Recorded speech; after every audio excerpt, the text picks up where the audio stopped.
Salam sejahtera untuk kita semua. Om Swastiastu, Namo Buddhaya.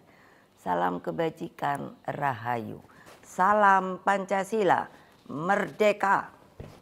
Saudara-saudara sekalian, seluruh rakyat Indonesia yang saya cintai dan banggakan dimanapun kalian berada. Puji syukur kehadirat Allah Subhanahu wa Ta'ala atas rahmat dan karunia-Nya yang diberikan kepada kita semua.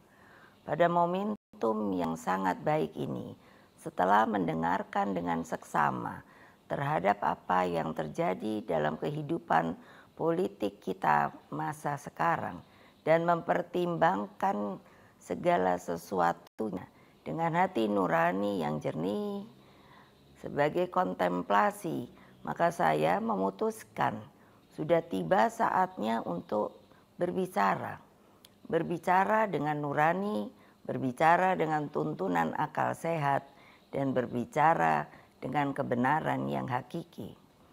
Dengan melihat persoalan yang kita hadapi akhir-akhir ini, maka izinkan saya berbicara di sini sebagai anak bangsa yang ikut berjuang bagi tegaknya demokrasi Indonesia, juga berbicara sebagai Presiden kelima Republik Indonesia dan sebagai Ketua Umum Partai Demokrasi Indonesia Perjuangan.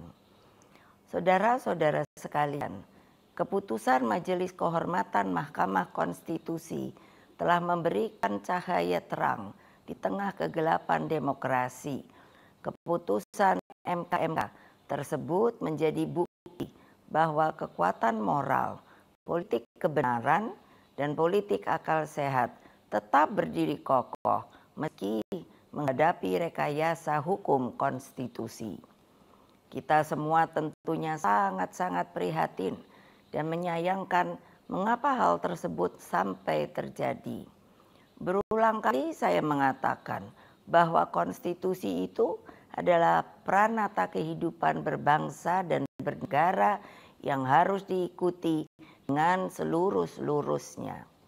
Konstitusi tidak hanya ditaati sebagai sebuah hukum dasar tertulis, namun konstitusi itu harus memiliki roh yang mewakili kehendak, tekad, dan cita-cita tentang bagaimana bangunan tata pemerintahan negara disusun dan dikelola dengan sebaik-baiknya, seperti yang dicita-citakan oleh para pendiri bangsa. Apa yang terjadi saat ini mengingatkan saya ketika sebagai Presiden Republik Indonesia saat itu diperintahkan melalui perubahan ketiga Undang-Undang Dasar 1945 yang diatur dalam pasal 7B, pasal 24 ayat 2 dan pasal 24C tentang dibentuknya Mahkamah Konstitusi. Dari namanya saja, Mahkamah Konstitusi ini seharusnya sangat-sangat berwibawa, memiliki tugas yang sangat berat dan penting guna mewakili seluruh rakyat Indonesia di dalam mengawal konstitusi demokrasi. Dengan perannya yang begitu penting, saya sangat serius menggarap pembentukannya. Saya sebagai Presiden didampingi oleh Menteri Sekretaris Negara mencarikan sendiri gedungnya, dan saya putuskan berada di dekat istana, yaitu suatu tempat yang sangat strategis yang disebut sebagai Ring 1, sehingga Mahkamah Konstitusi tersebut harus bermanfaat bukan bagi perorangan, tapi bagi rakyat, bangsa, dan negara.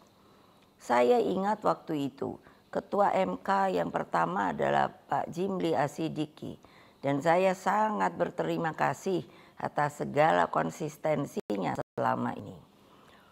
Saudara-saudara sekalian, seluruh rakyat Indonesia yang saya cintai dan banggakan, dengan seluruh suasana kebatinan terkait pembentukan MK ini, apa yang menjadi kehendak rakyat melalui reformasi adalah suatu perlawanan terhadap watak dan kultur pemerintahan yang pada waktu itu memang sangat otoriter. Dalam kultur otoriter dan sangat sentralistik ini, lahirlah nepotisme, kolusi, dan korupsi. Praktek kekuasaan yang seperti inilah yang mendorong lahirnya reformasi. Semangat reformasi yang berkobar-kobar itu menggerakkan rakyat hingga masuklah zaman demokrasi. Bukan sebuah proses yang mudah, bukan yang indah, karena pada waktu itu sampai saat ini kita masih seharusnya mengenang dengan perasaan hati yang begitu sedih atas pengorbanan rakyat dan mahasiswa melalui peristiwa Kuda Tuli, peristiwa Trisakti, peristiwa Semanggi, hingga berbagai peristiwa penculikan para aktivis, bagian dari rakyat, dan lain-lain. Mereka banyak saksi-saksi hidup yang sampai hari ini berdiam diri. Semua menjadi wajah gelap demokrasi. Praktek kekuasaan yang otoriter itulah yang telah kita koreksi.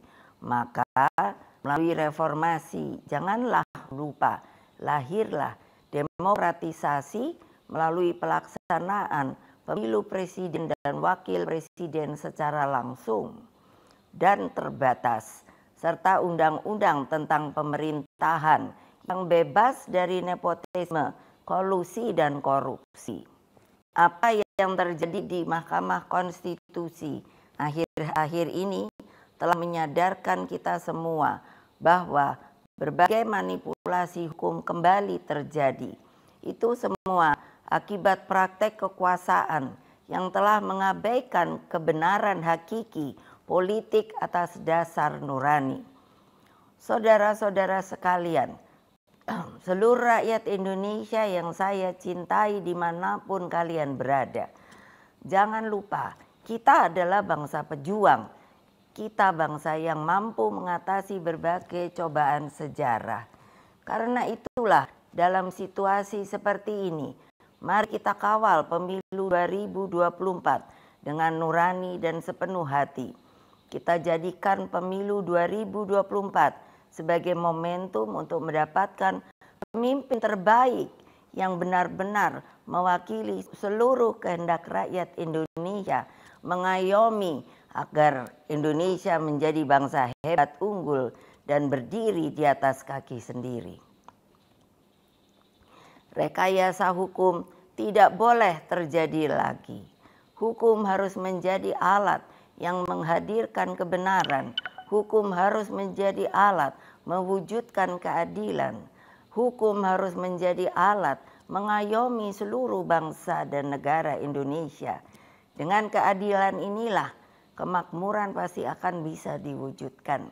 Karena itulah terus genggam erat semangat reformasi itu.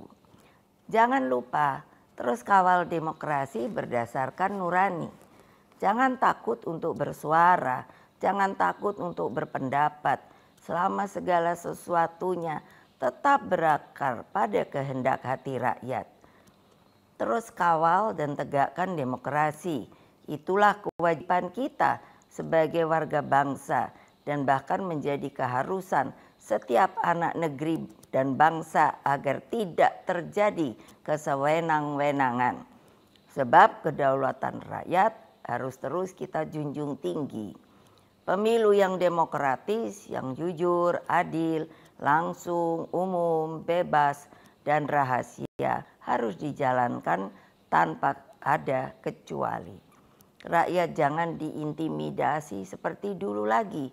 Jangan biarkan kecurangan pemilu yang akhir ini terlihat sudah mulai akan terjadi lagi. Gunakan hak pilihmu dengan tuntunan nurani. Semoga Allah yang Maha Kuasa meridui perjuangan kita. Merdeka, merdeka, merdeka. Terima kasih. Wassalamualaikum warahmatullahi wabarakatuh.